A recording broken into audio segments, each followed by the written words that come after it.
ഈ ദുർഭരണത്തിന് അന്ത്യം കുറിക്കണം. ഇവർ കേരളത്തെ തകർത്തു തരിപ്പണമാക്കി. നമ്മുടെ സമ്പദ് വ്യവസ്ഥ മുഴുവൻ തകർന്നു. അടുത്ത മാസം പിണറായി വിജയൻ ഈ ഭരണത്തോട് സലാം പറയുമ്പോൾ 6 ലക്ഷം കോടി രൂപയുടെ കടബാധ്യത നമ്മുടെ തലയിൽ കെട്ടിവെച്ചിട്ടാണ് പോകുന്നത്. കടത്തിന്റെ കാണാക്കയങ്ങളിലേക്ക് നമ്മുടെ കേരളത്തെ ചവിട്ടി താഴ്ത്തി. അവിടെ നിന്ന് കേരളത്തെ കൈപിടിച്ചുയർത്തണ്ടേ? ഈ സമ്പദ് വ്യവസ്ഥയെ മാറ്റിയെടുക്കണ്ടേ? നമ്മുടെ ഖജനാവ് നിറയ്ക്കണ്ടേ?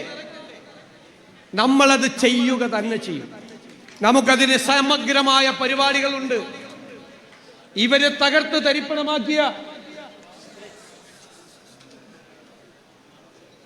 കേരളത്തെ രക്ഷിക്കാൻ നമുക്ക് നിശ്ചിതമായ പരിപാടികളുണ്ട്.